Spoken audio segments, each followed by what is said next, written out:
With 2025 upon us, we here at the Pretty Little Death figured we would start providing more reviews for books that we have read outside of our monthly discussions.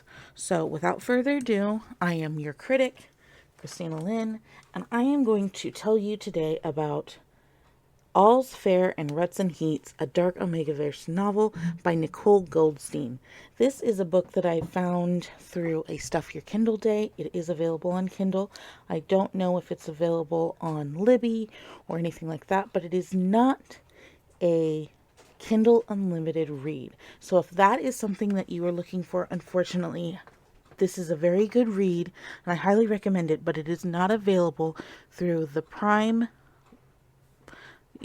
user interface for Prime Unlimited or Kindle Unlimited.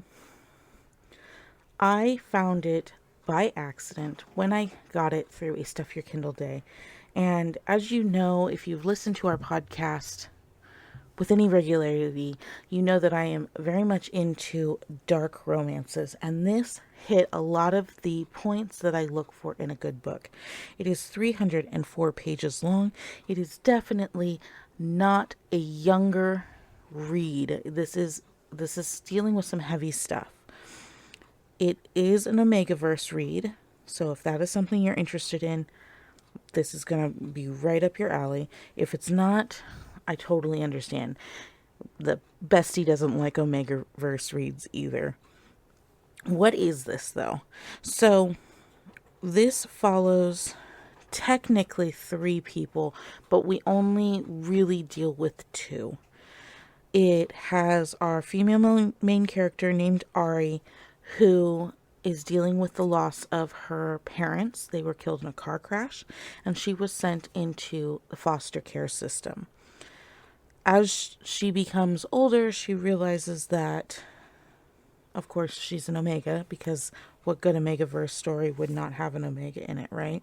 But she becomes a lawyer, and she comes up against another lawyer in court that she knows she needs an edge on. So what does she do? She stops using her suppressants and throws him into a rut. Well, this guy, this other lawyer, his name is Caleb, and he is obsessive, and he has some quirks about himself, just like anybody would, but he takes that obsessiveness to a whole new level. He stalks her, convinces her to stay with him, etc. He has a twin, and throughout the entirety of the book, until they meet the twin, she gets the idea that maybe there isn't something quite right about Caleb, because although Caleb thinks that they are fated and they should be together, something is just not triggering that for her. Through their conversations and getting to know each other, Caleb discovers that the driver in the other car that caused the accident happened to be his twin brother. Now, of course, Ari has a lot of feelings about that. She thinks that he should be in jail and punished for killing her parents, because they didn't it was, it was like a hit and run type situation.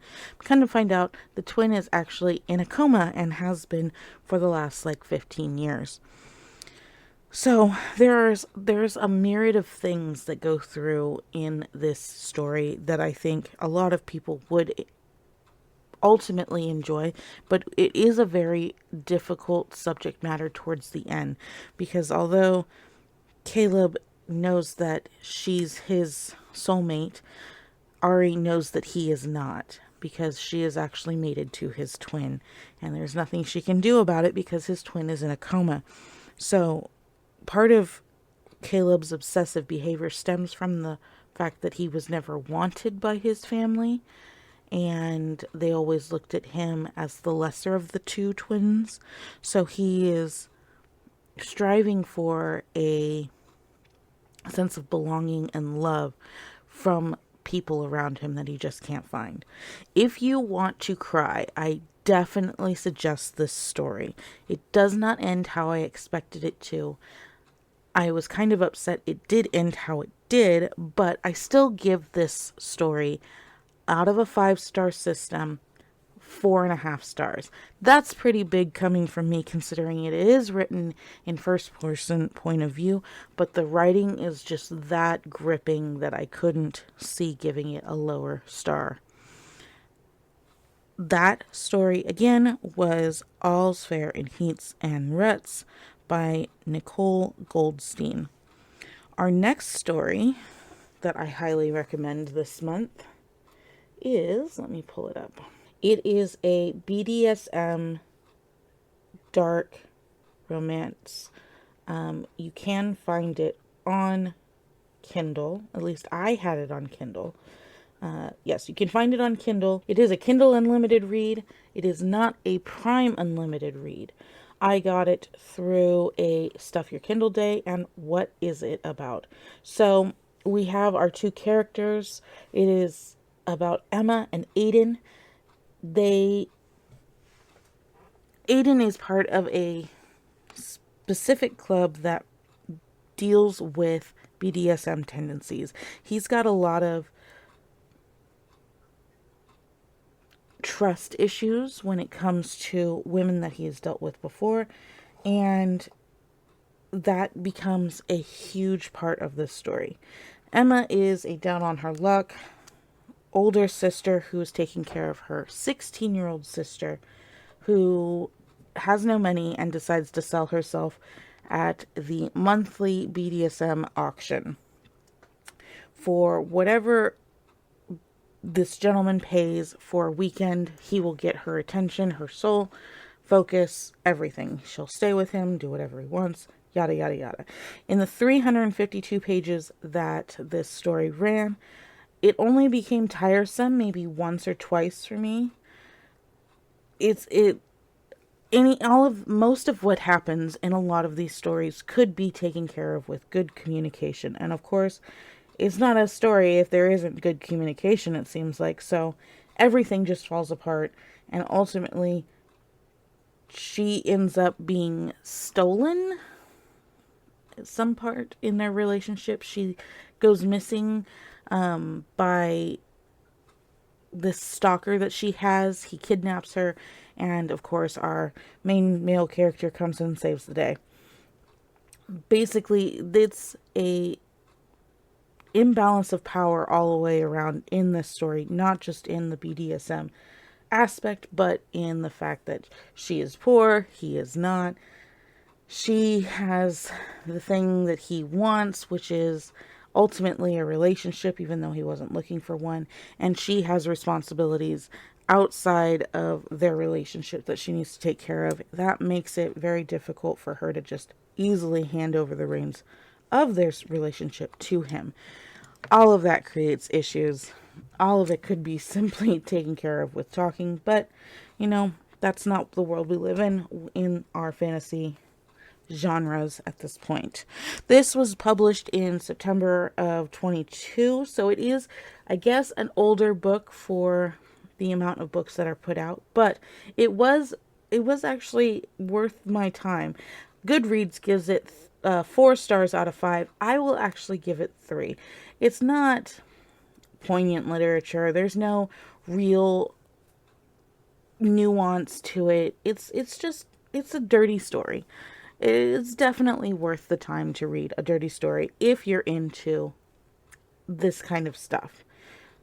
Again, that was explicitly owned by Jess Peters. Find it on Kindle. It is worth the afternoon read. The next book that I'm going to tell you about, I just finished last night. It was very, very good. It does seem to be a little bit of a trend for me. This is probably the 3rd book that I have read like this year. And it's only February. It's the beginning of February even. I have probably read 4 books that hit on some of these points. It's called Bittersweet Memories, Catharina Maura. Maura. It is a 4.5 on Amazon with 18,000 reviews, 4.2 on Goodreads with 33,000 reviews. It is marked as Best of Book Talk.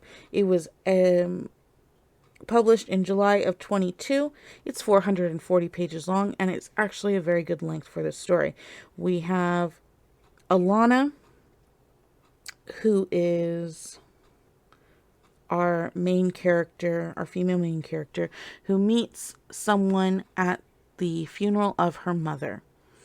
This story spans years, and it's broken up into past and present, which normally I wouldn't really hoot too much about. Present, breaking it up like that, it always, like, the writing style just kind of irritates me in most cases, but this one worked really well. We follow Alana and Silas from when they are 16, 14, and 18 respectively, until they reach almost their 30s. The crux of it is they both end up with massive misfortune due to their parents' death. They both end up homeless. They fall in love with each other. And then something happens. And that something happens is, this tends to be something that I've been falling into recently with my reads, is amnesia. There are a lot of amnesia books that I've read already, and it's only February. So it might be something that was a trope at one point and has just become now the norm, but it actually kind of works for this story. She gets hit by a car. She forgets about him, forgets about everything for the first 18 years of her life, I should say, and has to rebuild. And while she's doing that, she's gone for 5 years, and he cannot find her. He builds his empire around finding her, starting up a security company that also does PI work and missing persons, etc., etc. And when he does find her, she is dating and in love with his younger brother. A younger brother he has no real relationship with because of the whole missing out on his inheritance because of his stepmother, etc. It's a whole to-do. Highly recommend reading this one. It was very good.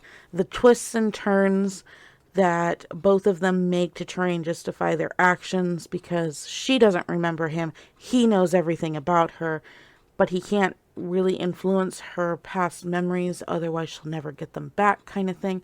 Really does put a twist in the whole progression of the story. There are some dark elements to it. It is not really a dark read. Get it on KU. You can get it on KU. It is available.